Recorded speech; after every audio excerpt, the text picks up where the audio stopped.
Bismillahirrahmanirrahim. Assalamualaikum warahmatullahi wabarakatuh. Alhamdulillah, wassalatu wassalamu ala rasulillah wa ala alihi wa ashabihi ajma'in. Asyhadu an la ilaha illallah wahdahu la syarikalah wa asyhadu anna muhammadan abduhu wa rasuluh, amma ba'd. Baik, di sini sekarang kita sedang berada di Kutab Al-Fatih Sidoarjo.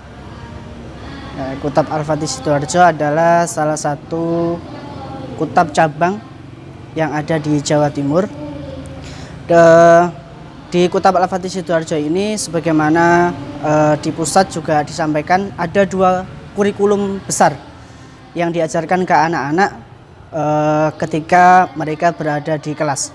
Yang pertama ada kurikulum Quran. Jadi anak-anak belajar tentang yang berkaitan dengan Quran. Mulai dari talaki, jadi gurunya mencontohkan, membaca, kemudian diikuti anak-anak. Kemudian juga ada tilawah. Kalau yang talaki tadi tentunya tahfidz, ada hafalan, ada target yang harus dicapai. Setiap jenjang, setiap kelas tentu berbeda. Kemudian yang kedua ada tilawah. Nah, yang menarik ini di tilawah. Kalau di tilawah ini kita pakai salah satu kitab yang juga pernah diajarkan kepada generasi umat terdahulu, ya, umat Islam terdahulu.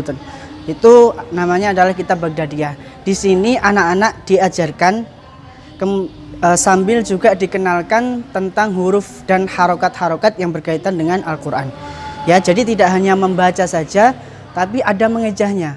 Nah, tujuan utamanya adalah supaya anak-anak itu tahu ini hurufnya apa, kemudian harokatnya apa, baru cara membacanya. Ya, ini bagi saya pribadi juga berbeda dengan kelas-kelas Quran yang lain, ya, yang saya juga pernah mengajar.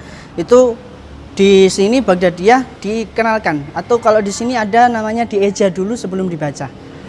Nah, itu yang menarik, supaya anak-anak itu memang dikuatkan di akarnya, dikokohkan dulu, supaya nanti ketika sudah masuk di Quran itu sudah tidak kebingungan, ya, sudah siap untuk belajar dan tartil bacanya. Ya, jadi untuk kelas atau kurikulum Quran ada dua. Yang pertama ada tahfidz, kemudian ada tilawah.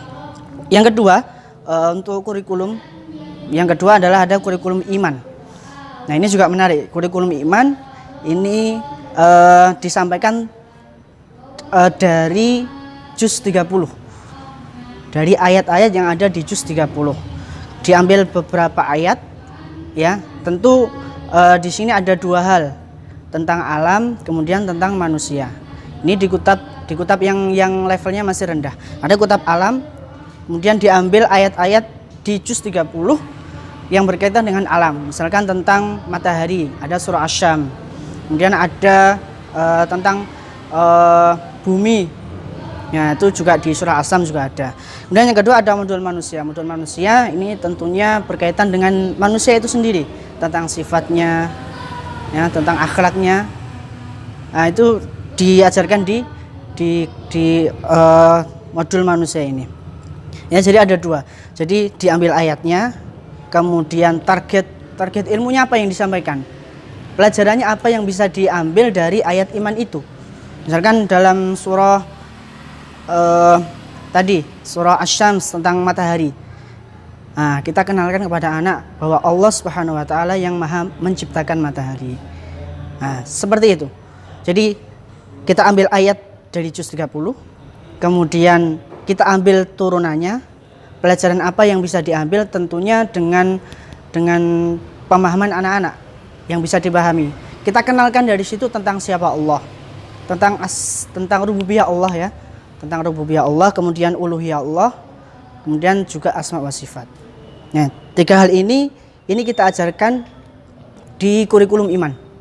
Kurikulum iman, dan tentu tidak hanya tentang ini. Tidak hanya tentang ini, karena tentu bagi orang tua tentu juga ingin anaknya tidak hanya fokus ngaji saja. Nah, mungkin ada yang ingin bisa matematika, bisa tentang IPA, bisa tentang IPS dan yang lain sebagainya. Dan di sini juga diajarkan itu. Ya, kita sebut di sini ada murafaqat. Murafaqat itu ada matematika, ada IPA, ada IPS, itu kita ajarkan ya sesuai dengan pemahaman mereka. Ya, tapi yang lebih kita tekankan di kurikulum iman ini adalah bagaimana iman anak-anak itu tumbuh. Anak-anak bisa mengenal Tuhannya, anak-anak bisa mengenal Allah, siapa Allah, sifat-sifat Allah, sehingga di usia mereka yang sangat kecil ini, sebagaimana visi dari Kitab Al-Fatih, gemilang di usia belia, di usia yang sangat kecil, yang masih kecil ini, anak-anak sudah kuat imannya, sudah kokoh. Karena apa? Karena dia sudah kenal dengan Tuhannya.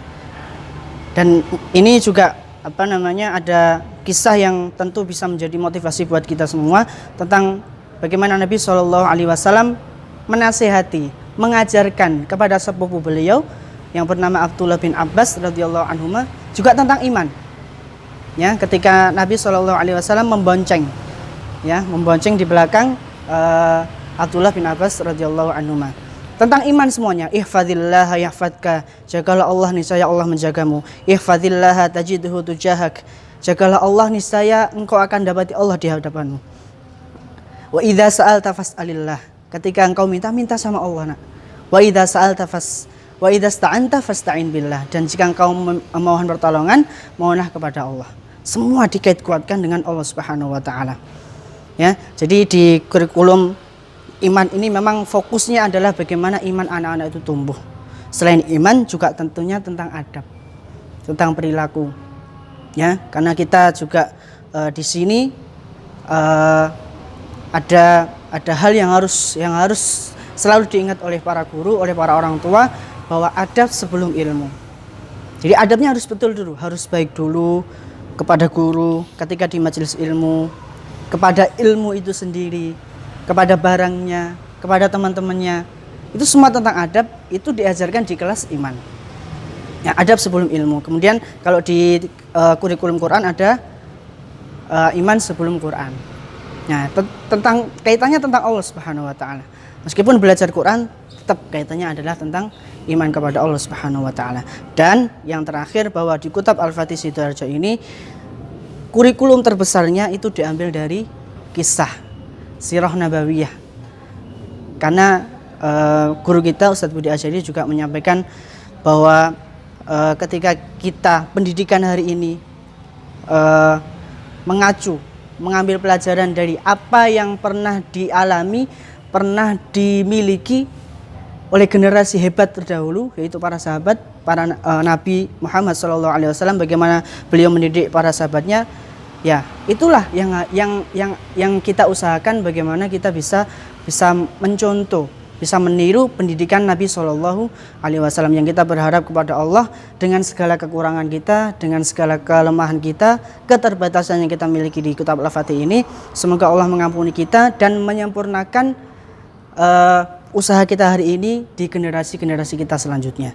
Jadi poinnya di sini adalah kita di sini belajar bersama tentang Quran, kemudian tentang iman, dan ilmu-ilmu yang lain juga kita diajarkan di sini. Tapi fokusnya dua itu, tentang Quran, anak-anak mencintai Quran, dekat dengan Quran, kemudian tentang iman, dan juga tentang adab. Insya Allah seperti itu. Jazakumullahu khairan katsiran. Saya akhiri, barakallahu fikum. Wassalamualaikum warahmatullahi wabarakatuh.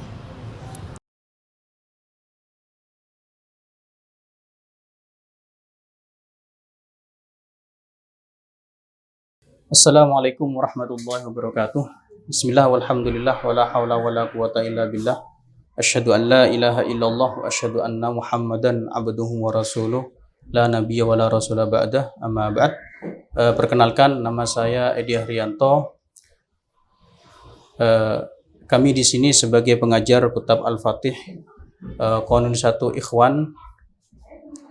Kami pengajar Al-Quran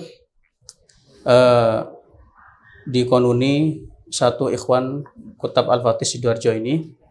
Adapun program-program yang terdapat dalam Kutab Al-Fatih konuni satu ikhwan ini, yang pertama yaitu ikrar, yang kedua yaitu kelas Quran, yang ketiga kelas iman. Adapun untuk ikrar itu ada beberapa materi yang harus disampaikan. Yang pertama doa, yang kedua hadis, yang ketiga bahasa Arab, yang keempat sirah nabawiyah. Adapun yang di kelas Quran kami menyampaikan beberapa materi. Yang pertama tilawah, yang kedua tahfidz, yang ketiga kitabah, cara menulis huruf-huruf baik bahasa Arab ataupun dari Al-Quran yang sesuai dengan kaidah. Untuk kelas iman setelah dilaksanakan setelah jam Quran selesai, di situ banyak materi-materi yang harus disampaikan sesuai dengan modul yang disepakati oleh para penyusun kurikulum Kutab Al-Fatih. Dan di konuni ini tidak sama dengan kutab awal, karena untuk pembelajaran atau kurikulum yang akan disampaikan kita harus menelaah materi tersebut lebih dalam lagi, karena kita hanya disuguhkan apa saja yang disampaikan. Untuk pendalamannya kita harus mencari, dan materi yang sudah kita cari ini harus disampaikan dulu ke PJ Syar'i kita. Nah, apakah materi ini sesuai atau perlu tambahan atau ada yang perlu dikurangi. Mungkin itu yang bisa saya sampaikan. Kurang lebihnya saya mohon maaf. Assalamualaikum warahmatullahi wabarakatuh.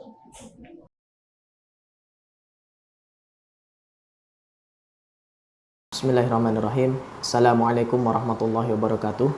Alhamdulillahirabbil alamin wa bihi nasta'in ala umuri dunya waddin. Shalatu wassalamu ala Rasulillah wa ala alihi wa sahbihi ajmain. Amma ba'du. Ayah dan bunda yang dirahmati Allah Subhanahu wa taala, seringkali kita mendengar sebuah kalimat bahwa jika ingin perubahan fundamental dalam sebuah bangsa, maka ubahlah melalui pendidikan. Dan kalimat ini nyata betul, ya, nyata sekali kita lihat bahwa sepanjang sejarahnya, sepanjang sejarah peradaban Islam, ya, maka ketika pendidikan itu benar-benar dijalankan sesuai syariat, ya, benar-benar dijalankan sebagaimana dulu Nabi kita Nabi Muhammad SAW mendidik para sahabatnya, mendidik generasi sahabat, ya, maka perubahan yang besar itu akan hadir, ya. Sebagai contoh kita lihat ketika 90 tahun Al-Quds itu dikuasai oleh musuh-musuh Islam, ya, maka ketika hadir Salahuddin Al-Ayyubi, ya, untuk mengembalikan Al-Quds kembali ke pangkuan muslimin, ya, maka sebenarnya Salahuddin Al-Ayyubi itu hanyalah ujung, hanyalah buah dari proses panjang pendidikan selama ratusan tahun, ya. Maka mesti kita pahami bahwa pendidikan untuk mengubah, ya, untuk mengubah keadaan melalui pendidikan ini tentunya butuh proses, ya, tentunya butuh proses, ya. Dan ketika proses ini dijalani dengan baik, ya, ketika proses ini dijalani dengan ikhlas, ya, dengan niat yang ikhlas, ya, dengan kejujuran niat, ya, maka insya Allah akan Allah sampaikan kepada tujuannya, ya. Barangkali bisa jadi, ya, bisa jadi yang memulai, ya, yang memulai itu sudah wafat, ya, meskipun akan tetapi buahnya belum kelihatan, ya. Tapi tidak mengapa, tidak mengapa, karena sesungguhnya Allah itu hanya ingin melihat proses kita, ya. Allah hanya ingin melihat proses kita, ya, karena nanti ganjaran bagi orang yang memahami proses, ya, yang menjalani proses-proses yang Allah takdirkan untuk kita, ya, maka ganjarannya adalah surga, ya, yang di dalamnya ketika menginginkan sesuatu, maka tidak ada proses lagi di dalamnya, ya, karena apapun yang kita inginkan ya langsung diberikan balasannya di surga nanti ya. Ayah bunda dan yang dirahmati Allah Subhanahu wa taala ya, maka hari ini ya salah satu proses yang Kutab Al-Fatih Sidoarjo jalani adalah kita sedang membutuhkan ya. Kita sedang membutuhkan, kita sedang mencari, kita sedang mengusahakan ya, dan kita berharap semoga Allah mudahkan seluruh usaha kita ya, bahwa tempat anak-anak kita belajar hari ini ya, di Kutab Al-Fatih Sidoarjo ini ya, memang ternyata tidak mencukupi ya, tidak mencukupi, sehingga ya kita harus mencari kembali ya, kita harus mengusahakan kembali ya tempat yang baru ya, tempat yang lainnya ya, sehingga anak-anak kita ya, santri-santri kita ini bisa belajar dengan baik ya, bisa belajar dengan layak ya, karena ya hari ini memang keadaannya ya hanya cukup untuk tahun ini saja ya, untuk tahun depan ya, untuk tahun ajaran depan ya, maka ini butuh usaha dari kita bersama ya, sehingga mudah-mudahan dengan usaha-usaha yang kita lakukan ya, maka Allah mudahkan kita untuk mendapatkan tanah, mendapatkan bangunan ya, yang itu statusnya adalah wakaf ya. Karena kalau kita lihat sepanjang sejarah kebesaran muslimin ya, maka yang menopang peradabannya itu ya utamanya adalah wakaf ya, termasuk di bidang pendidikan ya, termasuk di bidang pendidikan mulai dari tanahnya ya, kemudian bangunannya sampai dana operasionalnya ya, maka itu semuanya dibiayai oleh dana-dana wakaf muslimin ya. Maka semoga Allah membuka hati para muslimin ya, semoga Allah membuka hati para dermawan ya, para muhsinin ya, para orang-orang baik yang memahami bahwa ketika ingin perubahan yang besar, maka perubahan itu melalui pendidikan ya, dan pendidikan ini tentunya butuh dikawal ya, butuh didanai oleh dana-dana wakaf, oleh dana-dana yang terbaik ya. Dan semoga Allah memudahkan kita semua ya, semoga Allah menjaga kita semua, meluruskan niat kita dan membaguskan amalan-amalan kita. Demikian, wassalamualaikum warahmatullahi wabarakatuh.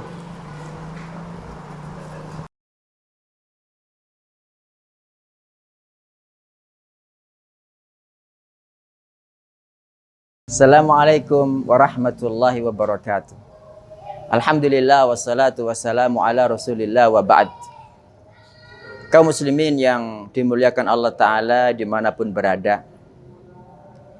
Pada surat Al-Munafiqun ayat 10, Allah Subhanahu wa Ta'ala berfirman, A'udzu billahi minasyaitonir rajim. Wa anfiqu mimma razaqnakum min qabli ay ya'tiya ahadakumul maut. Fayaqula rabbi laula akhartani ila ajalin qarib fa asaddaqa wa akum minas solihin. Artinya, infakkanlah sebagian yang kami rizkikan kepada kalian sebelum salah seorang dari kalian kedatangan mati. Ketika mati baru mengucapkan, ya Rabbi wahai Rabbku, laula akhartani ila ajalin qarib, mengapa engkau tidak menunda kematianku sampai sebentar lagi? Fa asaddaqa wa akum minas solihin, agar saya bersedekah dan menjadi orang-orang yang soleh. Ma'asyiral muslimin yarhamukumullah.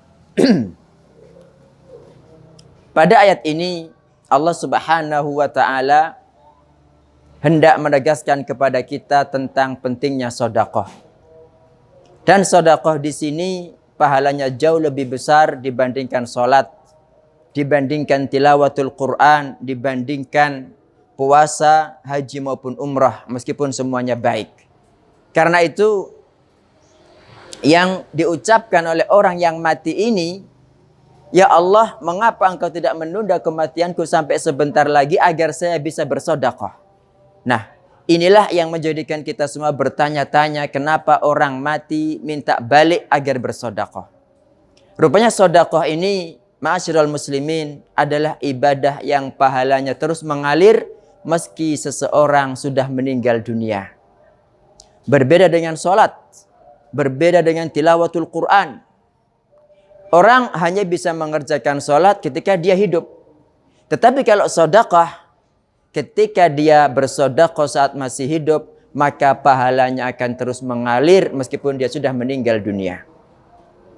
Makanya di sini saya hendak menyampaikan kepada kaum muslimin semuanya, baik para OTS maupun yang bukan OTS, bahwa sedekah ini adalah ibadah yang nanti kita semua akan berharap untuk hidup lagi agar bisa bersedekah karena besarnya pahala sedekah. Sedekah adalah ibadah sosial. Dan ibadah sosial inilah ibadah yang paling dicintai Rasulullah sallallahu alaihi wasallam daripada iktikaf di Masjid Nabawi sebanyak 1 bulan. Nabi sallallahu alaihi wasallam mengatakan, wala an amsyiya ma'a akhin li fi hajatihi.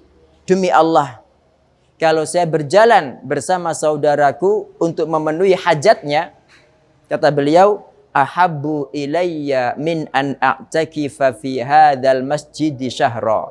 Lebih saya sukai daripada iktikaf di masjid ini sebanyak 1 bulan. Umar ibn Khattab radhiyallahu an datang kepada Rasulullah sallallahu alaihi wasallam dan mengatakan, wahai Rasulullah, saya mendapatkan harta, mendapatkan lahan di Khaybar yang menurut saya itu adalah hartaku yang paling bagus. Kira-kira menurut panjenengan wahai Rasulullah, harta ini saya apakan? Kata Rasul sallallahu alaihi wasallam, kalau mau wahai Umar, habasta aslaha, engkau tahan asalnya. Maksudnya harta ini, maksudnya lahan ini dibuat hidup, dibuat tertahan, diwakafkan maksudnya. Kemudian hasilnya untuk tamu, untuk fisabilillah, untuk fakir miskin, untuk anak-anak yatim. Dan inilah yang menjadi dasar wakaf dalam Islam. Dan rata-rata sedekah yang dimaksudkan dalam Quran maupun hadis larinya adalah kepada wakaf, ma'asyiral muslimin.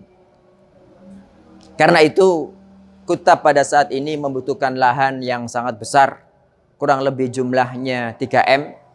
Karena itu saya menghimbau kepada siapapun kaum muslimin yang mendengarkan hadis-hadis maupun ayat-ayat Al-Quran yang baru saja saya sampaikan, marilah kita itu bersedekah sedikit ataupun banyak sesuai kemampuan.